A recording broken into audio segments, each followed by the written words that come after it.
Thank you, Eli. Very nice to see you all. Um, Over here, of course, we're waiting with bated breath for the budget statement tomorrow from our dreadful Labour Chancellor of the Exchequer, our finance minister.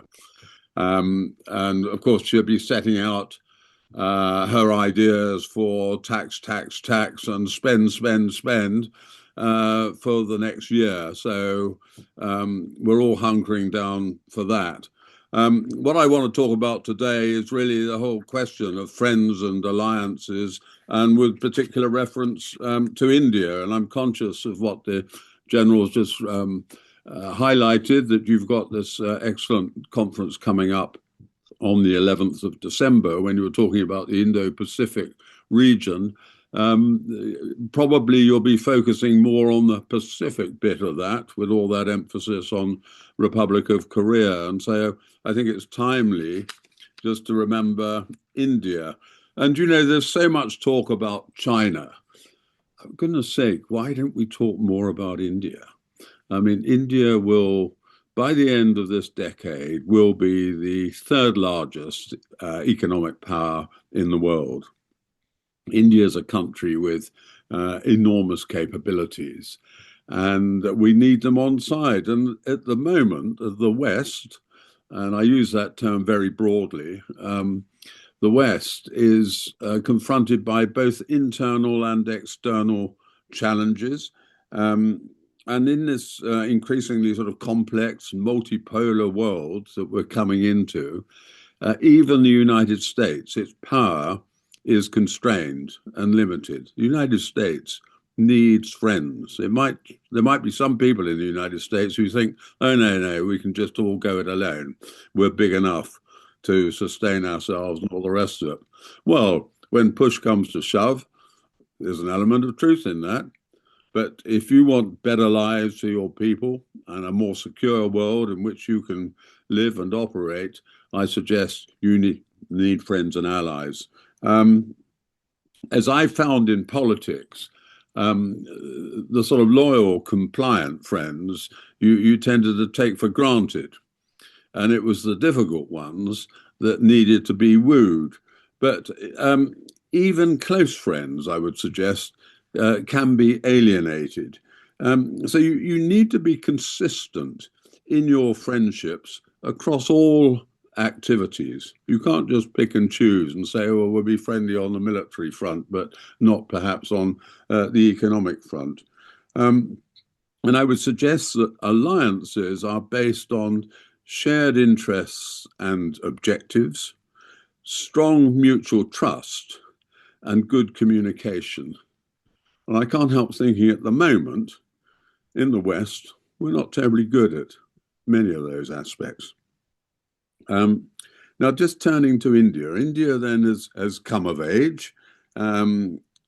It's already a powerful, influential presence in many parts of the world. Its particular interests, of course, are in its regional security, in the sea lanes, the Gulf, Indo-Pacific, which are vital to India and India's security. And we see this through, by the way, things like the Quad, which India, of course, is the fourth element of that Quad. And it seeks primarily, of course, to enhance its interests in South Asia and with its regional partners and neighbors. Now, it could also become a manufacturing powerhouse for the West. I mean, at the moment, we are trying to get around this whole problem of our relationship with China. Why aren't we putting more investment into somewhere like India in order to displace the emphasis that we have in China at the moment?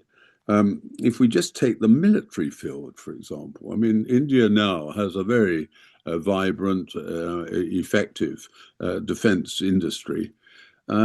You think of the problems that we all have in the production of anything as basic as artillery shells or even drones now. When you think that one of the things we learned from this Ukraine conflict the Ukrainians have been consuming something like 7,000 to 9,000 drones a day, something like 3 million a year.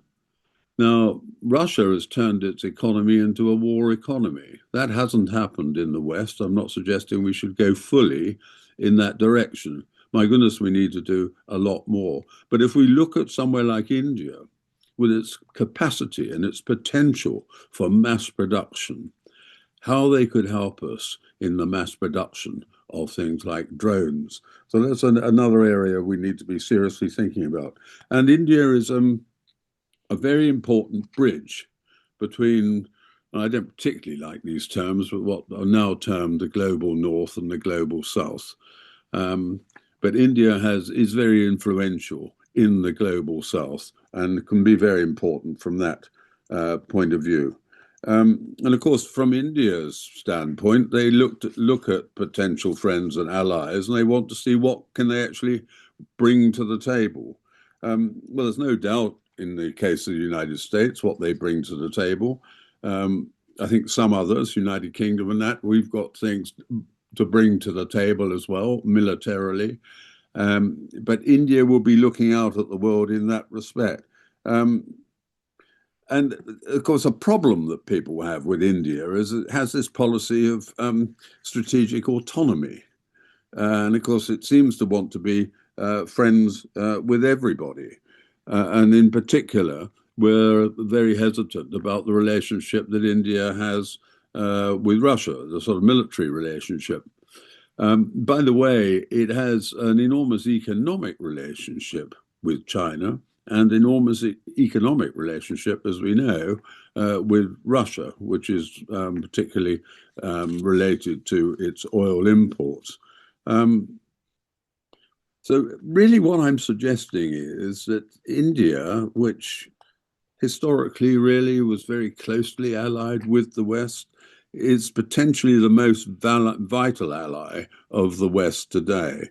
And particularly as we come into this world of competition between what I might call the aggressive autocracies and the liberal democracies that actually are concerned about the well-being and the economic prospects of their own citizens. In our countries, we actually care about our people, and we try to look after them and do the best for them. I think in these other countries, people are just items that can be used and abused.